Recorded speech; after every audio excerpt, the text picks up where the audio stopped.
Hello children, today we are going to discuss the other part of force and pressure, that is pressure. Already children, we had discussed or seen the effects that the force can produce on the object. But how do we find out how much effect the force will produce on the object? So, the effect that the force produces on an object depends on two factors. First is magnitude.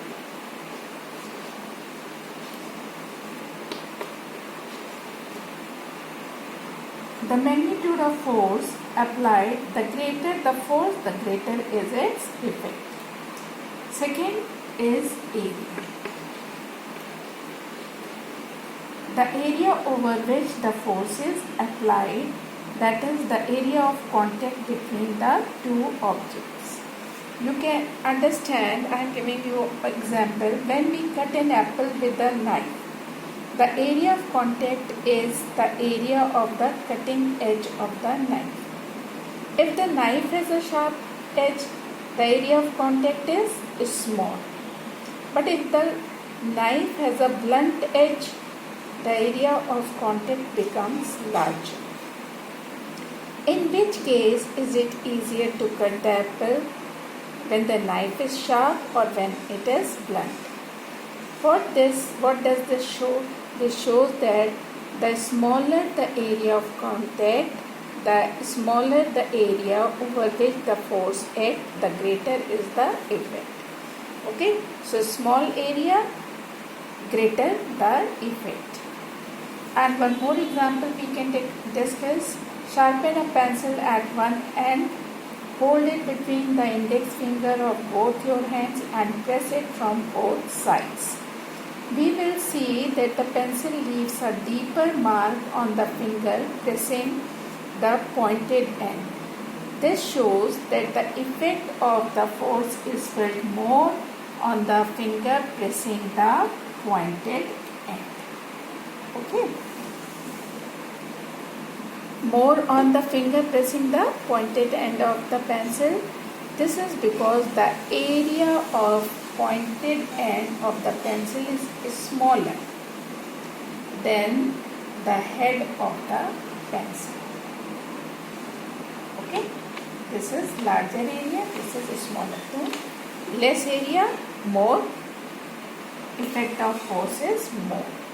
Okay, so we conclude that to measure and describe the effect of the force acting on the surface, we need a quantity that takes into account the force applied as well as area. So both the things are there. Okay.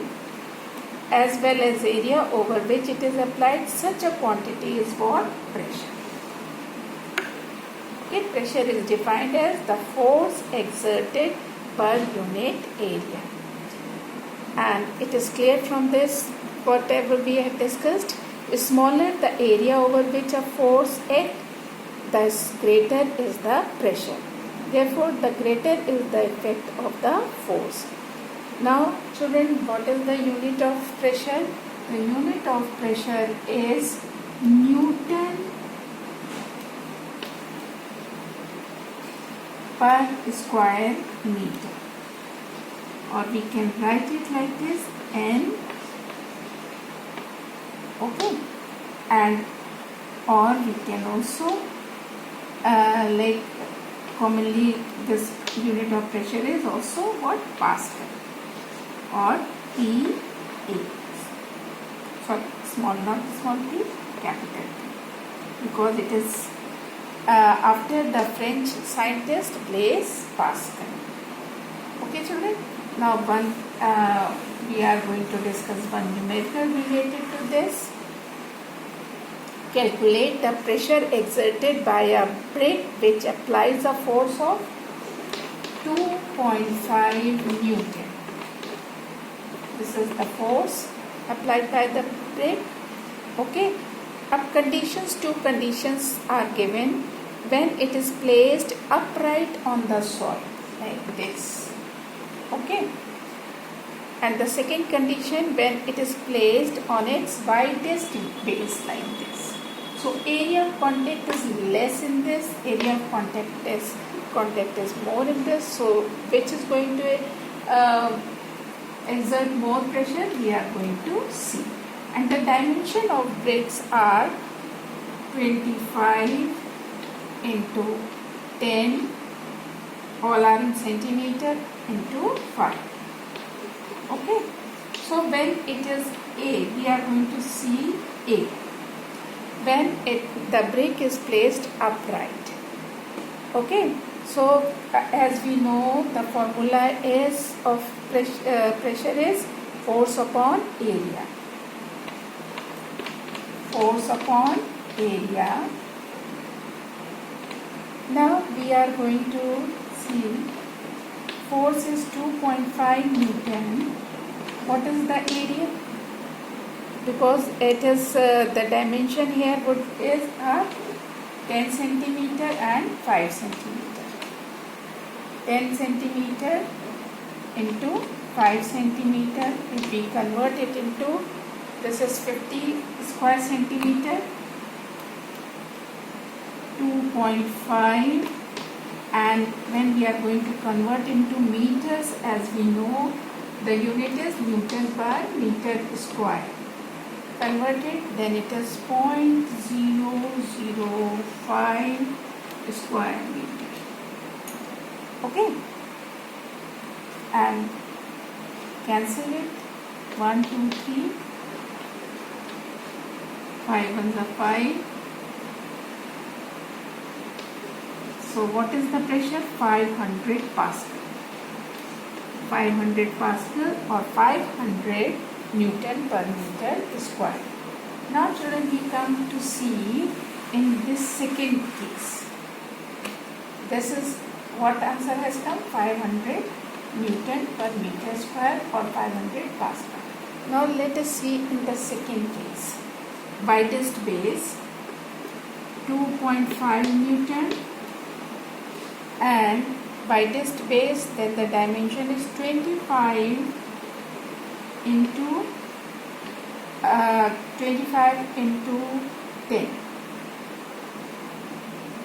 Okay, 25 into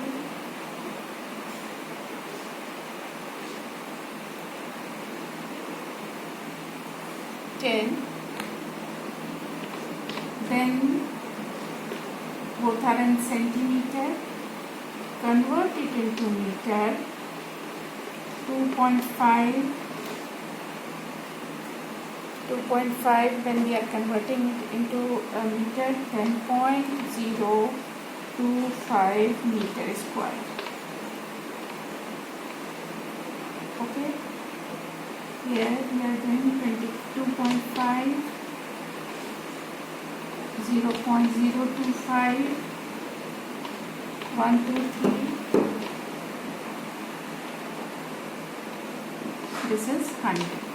So you have seen when the surface is wide, the pressure is 100 Pascal, and when it is like area of contact is less than 500 and area of contact is more, then the pressure is less. Okay. Now application of force and pressure in daily life. Children, we are going to discuss. You have seen a camel is able to move fast on sand because it has flat broad feet. This increases the area of contact with the sand. Hence the pressure exerted by the camel on the sand is reduced and the camel feet sink much less in the sand. This is the case.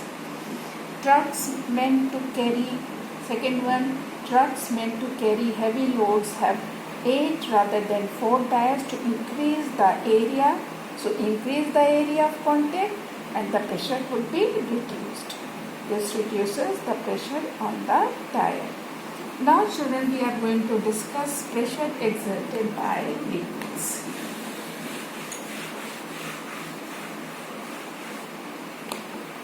Pressure exerted by liquids. Liquids also exert pressure. Okay, we can discuss it with the help of activity. Take a white glass tube, open at both and tie a rubber balloon to its lower end. Okay, this tube we have taken, open from both the ends, and here we have tied rubber. Okay, pour water into the tube. You will notice that the balloon bulges downward. Here this balloon, because it is stretchable, it is going to bulge. Okay, downward. This shows the liquid exert pressure on the base of the container in which they are kept. Now we are going to take a vessel with the tap-like opening at the side. Okay, here is the opening, and we are going to tie the balloon here. Okay, we will notice that the balloon bulges when we pour water. Balloon bulges this side. Okay, outward. This shows that liquid exert pressure not only on the base of the container but also sideways on the walls of the container. This sideways pressure is exerted by liquid but not by solids. Another variation of liquid pressure with depth. This is very important. Okay, we will take a plastic container, okay, with 4 holes.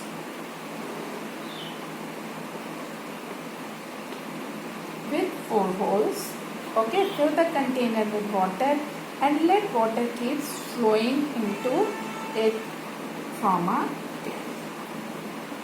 Notice the force with which water comes out of the holes. We will find that water comes out with greater force from the holes at greater depth, this area. Okay.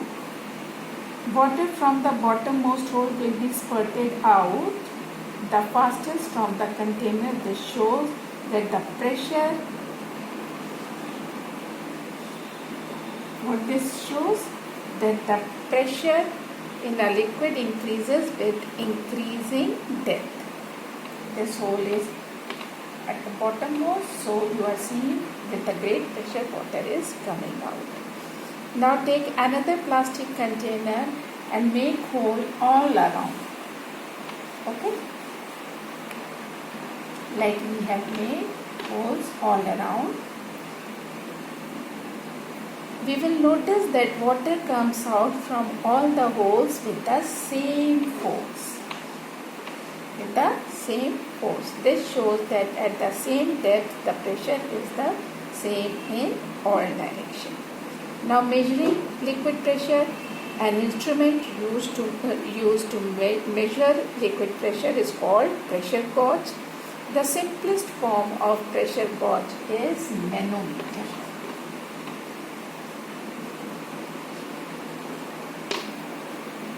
Okay, now we are coming to the atmospheric pressure.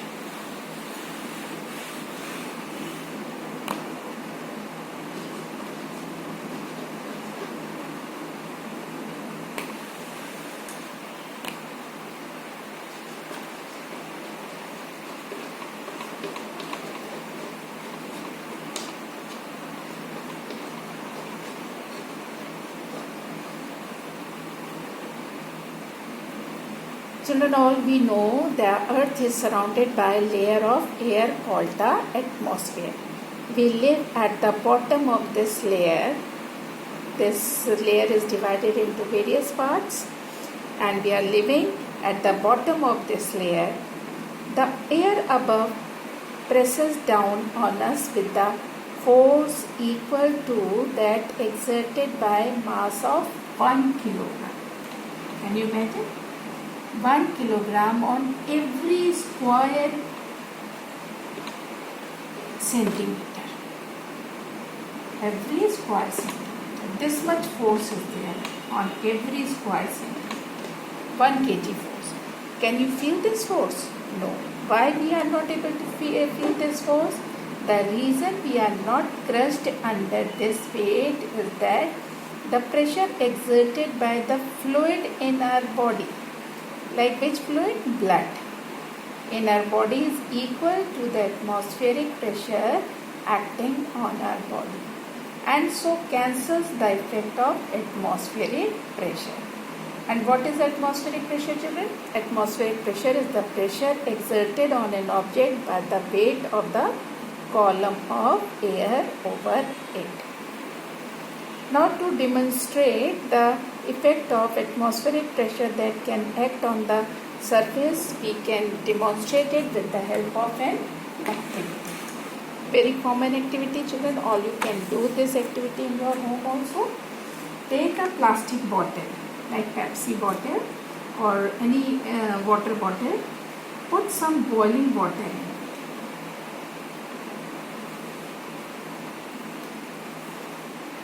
Put some boiling water in it. Okay.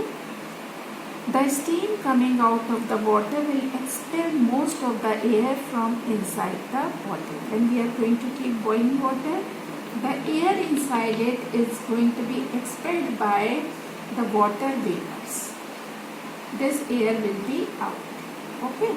So air inside the bottle is out. Put the bottle in a trough and pour some. Now cap it. First we are going to cap it. And now we are going to put this water, after about 2 minutes, screw the cap tightly on the bottle, put the bottle in a trough and pour some cold water mixed with ice on it.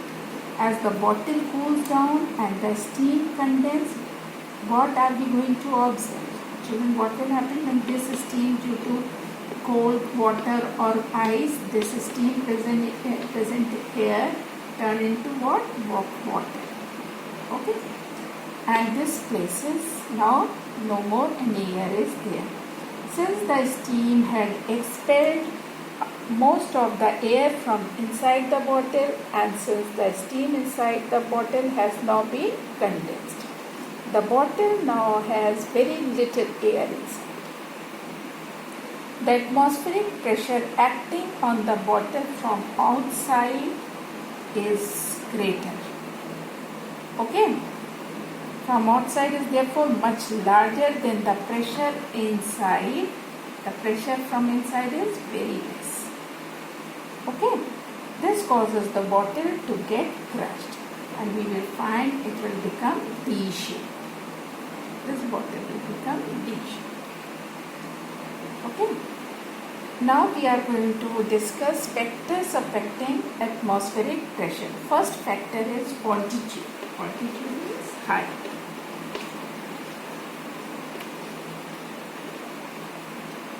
The atmospheric pressure is maximum at sea level. As we go to higher altitude, the air becomes thinner and atmospheric pressure decreases. Second is temperature.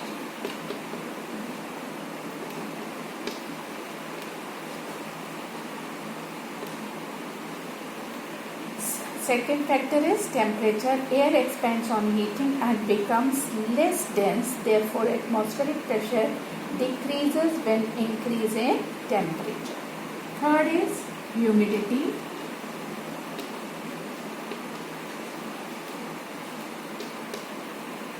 Water vapor is lighter than air. Therefore, humid air is lighter than dry air. Hence, air pressure decreases as humidity increases. Very important to learn this one. Now, application of liquid and atmospheric pressure. We are going to discuss 2-3 applications. First is the pressure at the bottom of the sea is much greater than near the surface. This is the reason why deep sea divers have to wear special suits to prevent their bodies from being crushed. Second, rubber sucker. Children, all we have seen are rubber or plastic sucker hooks. They stick to the smooth surface of a window pane or a tile when firmly pressed against it.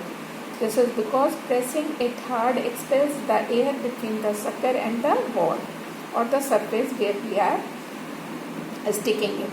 Reduces the air pressure, the higher atmospheric pressure outside, therefore pushes the hook firmly to the window pane.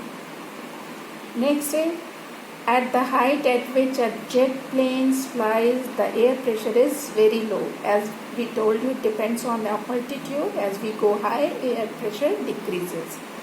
At such low pressure, we can have problems like nose bleeding, because the pressure exerted by the blood in our body will be much higher than the pressure outside. This can cause blood vessels to burst. That is why the pressure inside the aeroplane is maintained at the normal ground level atmospheric pressure. So that's all, children.